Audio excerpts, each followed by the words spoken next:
الحمدللہ وحدہ والصلاة والسلام علی من لا نبی بعد اما بعد فاعوذ باللہ من الشیطان الرجیم بسم اللہ الرحمن الرحیم وما ارسلناک الا رحمتا للعالمین۔ محترم بزرگ اور عزیز ہو، اللہ جل شانہ عما نوالہ نے ہم سب کو پیارے آقا جناب محمد رسول اللہ صلی اللہ علیہ وسلم کی امت میں پیدا فرمایا، اور آج 12 ربیع الاول ہے۔ ہمارے اور آپ کے آقا کائنات کے سردار رحمت للعالمین گنبد خضرا کے مکی محمد مصطفیٰ صلی اللہ علیہ وسلم کی پیدائش کا دن ہے۔ لیکن ذہن میں یاد رکھیے، آج ہی آپ کی پیدائش ہوئی ہے اور آج ہی آپ کا انتقال بھی ہوا ہے۔ آج ہی آپ کی پیدائش ہوئی ہے اور آج ہی آپ کا پیدائش میں بہت سارے اقوال ہیں، بلکہ مہینوں کی تبدیلی بھی ہے۔ شیخ عبد القادر جیلانی رحمۃ اللہ علیہ تو فرماتے ہیں کہ اللہ کے نبی علیہ الصلوۃ والسلام کی پیدائش جو ہے وہ ربیع الاول کے مہینے میں نہیں بلکہ محرم کے مہینے میں ہوئی ہے، اور دیگر اور بھی امت کے اندر جو معزز علماء کرام، معزز اولیاء کرام، ائمہ گزرے ہیں، ان کے الگ الگ اقوال۔ کسی نے 8 تاریخ ربیع الاول کی، کسی نے 9 تاریخ، کسی نے 11، کسی نے جو ہے 12 تاریخ کی، لیکن جمہور علماء کا جو قول ہے وہ 12 ربیع الاول ہے۔ لیکن وفات پر سارے علماء متفق ہے، وفات پر سارے علماء متفق ہے کہ آپ کا وصال، آپ کا انتقال، اس دنیا سے آپ کا پردہ فرما جانا وہ 12 ربیع الاول ہی ہے۔ سمجھ آئی بات؟ بلکہ جو لوگ زیادہ ولادت رسول کے اندر جوش میں آ جاتے اور غلو کر جاتے ہیں، بہت زیادہ، بہت حد سے آگے بڑھ جاتے ہیں جشن ولادت رسول کے اندر، ان کی اپنی کتاب کے اندر، معتبر کتاب کے اندر یہ بات لکھی ہوئی ہے۔ جس امام کی پیروی کرتے ہیں انہوں نے اپنی کتاب کے اندر اور بڑی اونچی کتاب کے اندر یہ بات لکھی ہے کہ اللہ کے نبی صلی اللہ علیہ وسلم کی ولادت مبارکہ 8 ربیع الاول ہے اور وفات 12 ہے۔ جو اپنے امام کی بھی نہ مانے اس کو ہمیں سمجھانے کی کوئی ضرورت ارے بولو ہے کیا نہیں ہے۔ مثال کے طور پر اگر میں یہاں پر امام ہوں، میں نماز پڑھا رہا ہوں اور میں رکوع میں جاؤں، کوئی سجدے میں چلے جائے، اس کی نماز ہو جائے گی؟ آپ اس کو سمجھا نہیں سکتے۔ 1 دفعہ بولے گے، 2 دفعہ بولے گے، اس کی کھوپڑی میں بات جا ہی نہیں رہی، چھوڑو اسے، اس کی نماز نہیں ہوگی۔ ارے بات سمجھ میں آ رہی؟ چھوڑے۔ تو اللہ نے ہمیں ہمارے حبیب صلی اللہ علیہ وسلم عطا فرمائے۔ 2 ہفتوں سے ہم سیرت پر یہ بات سن رہے تھے کہ اللہ کے نبی کے آنے سے پہلے کیا حالات تھے۔ کفر، شرک، بت پرستی کتنی عام ہو چکی تھی، زناکاریاں، بدکاریاں، چوریاں، سود خوری، یہ ایک دم سے پوری دنیا کے اوپر چھا چکی تھی۔ ذلت، رسوائی کے اندر پوری دنیا ڈوب چکی تھی، تاریکی پوری دنیا کے اندر پھیل چکی تھی، یہاں تک کہ مکہ معظمہ کے اندر بھی بت پرستی شروع ہو گئی۔ میں نے پچھلے ہفتے بتایا کیسے بت پرستی شروع ہوئی مکہ معظمہ کے اندر، کس نے بت لا کر رکھا ہے، کیسے لوگ اس کے اندر ملوث ہو گئے۔ پھر اللہ کے نبی علیہ الصلوۃ والسلام جو امانت کے طور پر حضرت آمنہ کی گود کے اندر تھے، آپ کی ولادت کا وقت قریب آیا، ربیع الاول کا مہینہ تھا، پوری دنیا کے اندر اللہ نے بہاروں کا نزول فرمایا۔ کیسے فرمایا؟ علماء فرماتے اس سال جانور فربا ہو گئے، اس سال بارشیں زیادہ ہونے لگی، اس سال جو ہے کھیتیاں زیادہ اگنے لگی، اس سال جو ہے جانوروں کے تھنوں میں دودھ زیادہ ہو گیا، لوگ خوشحالی کے اندر آ گئے اللہ کے نبی صلی اللہ علیہ وسلم کے آنے سے پہلے۔ پھر آپ کی ولادت مبارکہ قریب آئی تو جب آپ کی والدہ کے پیڑ میں آپ تھے تو بہت ساری باتیں سامنے آئی کہ آپ کی والدہ چلتی تو زمین جو ہے وہ نرم ہو جاتی، آپ کو کوئی پتھر نہیں چبھتا تھا، کانٹا نہیں چبھتا تھا، بلکہ وہ روئی کی طرح نرم ہو جایا کرتی تھی۔ آپ چلا کرتے تو آپ کے اوپر بادل چھایا کرتے تھے دھوپ کی حالت کے اندر۔ کس پہ؟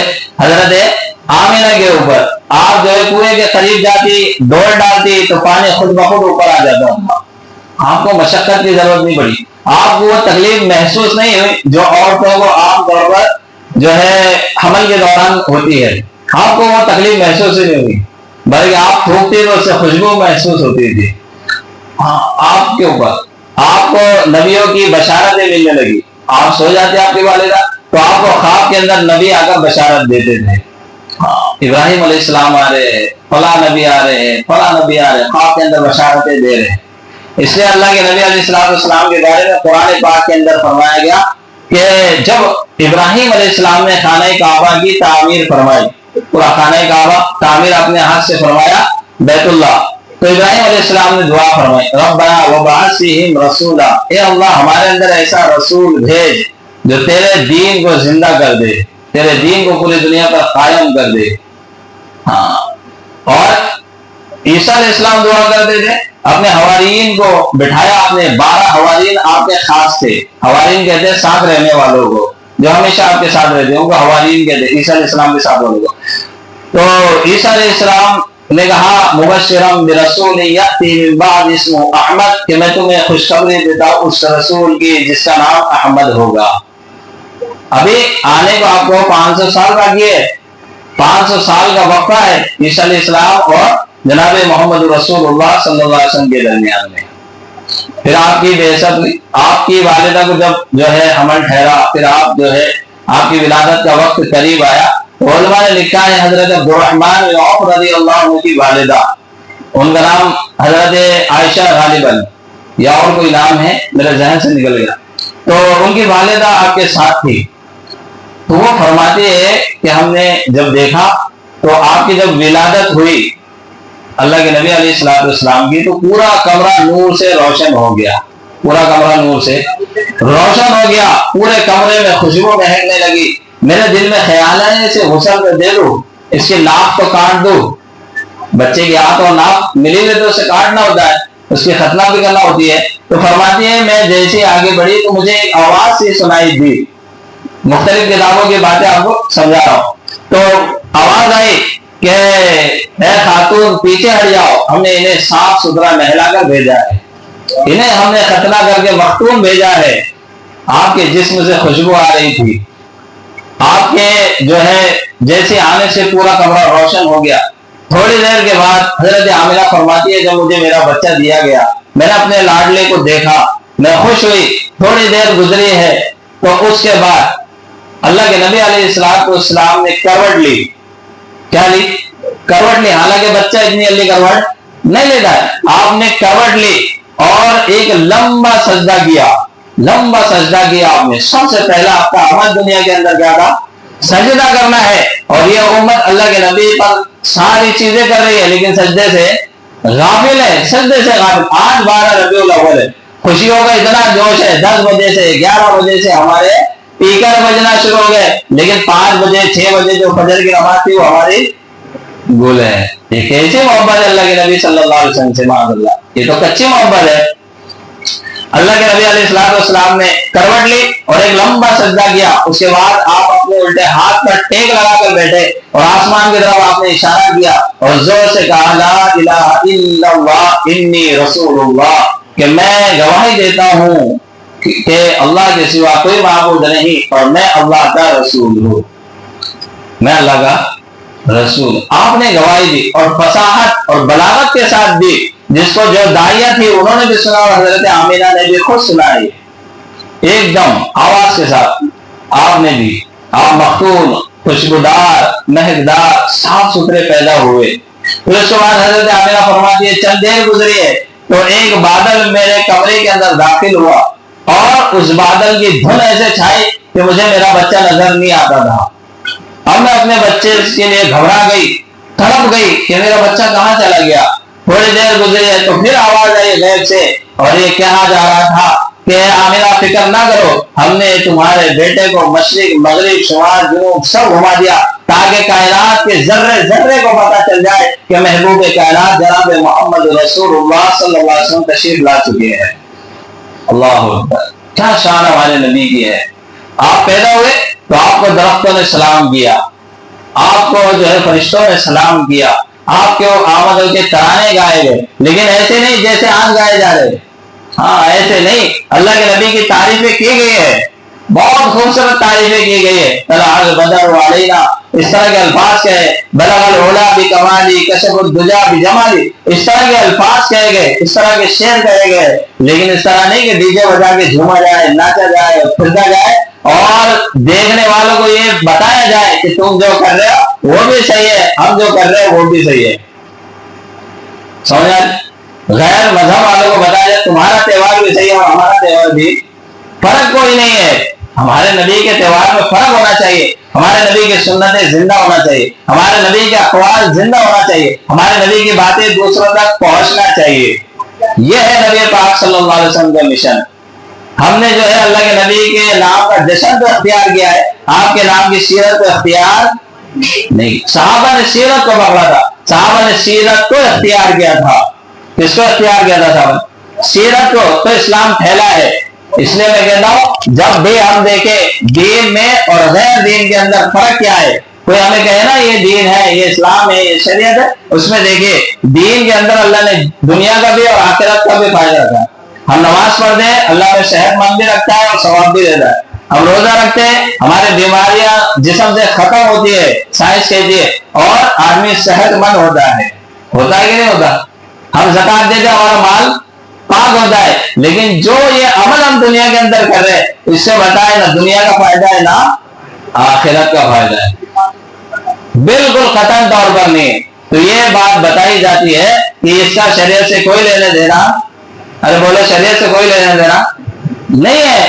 شریعت تو ہمیں دنیا کا بھی فائدہ دیتی ہے اور آخرت کا بھی فائدہ دیتی ہے. مثال کے طور پر ایک آدمی نے حلال تجارت کی، 10 روپے کمائے، اللہ اس کے 10 روپے میں 100 کی برکت دے گا. ایک آدمی نے حرام مال کمائے، اسلام کو چھوڑا، شریعت کو چھوڑا، تو اس کو دنیا کا نقصان یہ کہ اس کے 100 کی برکت بھی ختم کر دی جائے گی اور آخرت میں الگ سے عذاب دیا جائے گا. ارے بات سمجھ آ رہی؟ اتنا فرق رکھا ہے اللہ کے نبی صلی اللہ علیہ وسلم نے. تو اللہ کے نبی علیہ السلام کی بعثت سب کے لیے خوشخبری ہے، لیکن اس انداز میں اس کو منائے جس سے ہمارے نبی خوش ہو جائے. آپ کے آنے پر ہم خوش ہیں، ہمارے عمل سے اللہ کے نبی خوش ہو جائے، ایسا عمل ہونا چاہیے. تو آج ہمارا کیا کام ہے؟ ہمارا کام یہ ہے کہ ہم یہاں بیٹھ کر، اللہ کے گھر میں بیٹھ کر، اللہ کے نبی کی ولادت کی خوشی میں دل کے اندر نیت کرے کہ میں ایسا کوئی گناہ جو میں بار بار کرتا ہوں وہ گناہ آج سے انشاءاللہ میں اللہ کے نبی کے لیے چھوڑ رہا ہوں. سب نیت کریں گے انشاءاللہ. یہ اللہ کے نبی کے لیے تحفہ ہے. کیا ہے یہ تحفہ؟ گفٹ. ارے برتھ ڈے منا رہے نا، اللہ کے نبی کی ولادت منا رہے نا، خوشی منا رہے، تو کچھ نہ کچھ تو دینا پڑے گا نا. ارے وہ لوگ خالی ہاتھ جاتے کیا؟ ارے دوست کا، ابا کا، بیٹے کا برتھ ڈے ہو تو کچھ نہ کچھ گفٹ دیتے نا. تو اللہ کے نبی کو نہیں دینا چاہیے پھر؟ بولو دینا چاہیے کہ نہیں دینا چاہیے؟ سب سے بڑا گفٹ اللہ کے نبی کے لیے یہ ہے کہ ہم اپنے گناہوں کو چھوڑ دیں. تو ایسا سارے گناہ تو ہم نہیں چھوڑ سکتے، اتنے مکلف نہیں ہوئے ہم، سمجھا؟ اتنے فرشتے نہیں بن جائیں گے آل عمران میں آگے لوگ. تو ہم ایک گناہ چھوڑ دے، ایک گفٹ تو اللہ کے نبی کو دے دیں کہ آج سے میں یہ گناہ چھوڑ رہا ہوں، انشاءاللہ مرتے جب تک اس گناہ کو نہیں کروں گا. یہ ہمارے نبی کے لیے گفٹ ہوگا. کریں گے سب نیت انشاءاللہ؟ سب نیت کر دینا انشاءاللہ. دل ہی دل میں نیت کرو، کسی کو بتانے کی ضرورت ہے، اپنے دل میں نیت کرو کہ میں اللہ کے نبی کو گفٹ دے رہا ہوں، آج سے اس گناہ کو پورے مرتے دم تک انشاءاللہ کبھی نہیں کروں گا. کریں گے سب انشاءاللہ نیت. اس کے علاوہ ایک اور بات ہے ذہن کے اندر کہ بہت سارے عمل کیے جاتے ہیں، بہت ساری چیزیں کی جاتی ہیں، بہت ساری چیزیں کی جاتی ہیں، لیکن اس کا کوئی فائدہ نہیں ہو رہا. ارے بولو امت کو کوئی فائدہ بالکل نہیں ہو رہا قطعاً. ورنہ کتنے بھی بڑے مولانا کو پکڑ لو شہر کے، اس کو بولو کوئی ایک بات دلیل کے طور پہ بتا دے کہ اس سے امت کو کیا فائدہ ہوا. تبلیغ والے اجتماع کرتے ہیں تو کروڑوں لوگوں کو ایمان کی دولت ملتی ہے. کئی لوگ جو ہے نمازی بن جاتے، کئی لوگ اللہ کے نبی کی سنتوں پر کھڑے ہو جاتے ہیں، کئی لوگ اللہ کے راستے میں جا کر دین سیکھ لیتے ہیں. ارے ہوتا کہ نہیں ہوتا؟ حاجی حج کو جاتا ہے، پیسے خرچ کرتے ہیں، وقت خرچ کر کے تو اس سے فائدہ ہوتا ہے، وہ اپنے گناہوں سے پاک ہو رہا ہے. ہم زکات دے رہے ہیں، مال پاک ہو رہا ہے. تو آج بھی یہ عمل جو اتنا بڑا ہزاروں لاکھوں روپے مسلمانوں کے ساتھ، اس سے کیا فائدہ ہو رہا ہے؟ کوئی فائدہ نہیں ہو رہا. اس کو تبدیل کر سکتے ہیں، اس سے فائدہ وہ مسلمان اٹھا سکتے ہیں. کیسے اٹھا سکتے ہیں؟ کہ اس دن سے پہلے شہر میں اعلان کر دیا جائے ہر مساجد کے اندر کہ غربا، مساکین یا مالدار اپنی بیٹیوں کا نکاح، بیٹوں کا نکاح اس دن کرے. اب سارا جلوس ایک جگہ جمع ہوتا ہے، سارا جلوس کہاں جمع ہوتا ہے؟ ایک جگہ جمع ہوتا ہے، وہاں مولانا لوگوں کی تقریر ہوتی ہے، تھوڑا بہت کھانا پینا ناشتہ جو ہوتا ہے اس کے بعد ختم ہو جاتا ہے۔ تو اس کا فائدہ یہ ہو سکتا ہے کہ نکاح جو اللہ کے نبی نے فرمایا کہ نکاح میری سنتی، کہ نکاح کس کی سنت ہے؟ میری سنت ہے، چند سنت ہے جس کو اللہ کے نبی خود فرمایا کہ میری سنتیں ہے، وہ اسپیشل سنت ہے۔ کیسی سنتیں ہوتی ہو؟ اسپیشل سنتیں ہوتی ہے، اللہ کے نبی کو زیادہ پسند ہوتی ہے، تو اس کے بارے میں آپ فرماتے ہیں کہ میری سنت ہے، چند سنت ہے۔ تو ہم کیا کریں کہ جو اس کی تنظیمیں ہیں، انجمنیں ہیں، جو لوگ اس کا انتظام کرتے ہیں، وہ لوگ یہ کام کریں کہ شہر میں اعلان کروائے، اس دن اپنے بچوں کا نکاح کروائے۔ یہ جہاں پر جلوس جمع ہوتا ہے وہاں پر وہاں لوگوں کے لیے اسٹیج لگتا ہے، وہیں پر دونوں کو جمع کر کے ان کا نکاح کروایا جائے، تاکہ امت کے اندر سے مہنگے نکاح ختم ہو جائے، مہنگے نکاح بھی ختم ہوں گے اور زنا بھی ختم ہوگا، اور اتنا بڑا جو ہم جو ہے نا کام دھام کر رہے ہیں اس سے امت کو فائدہ ہوگا۔ کیا ہوگا بولو؟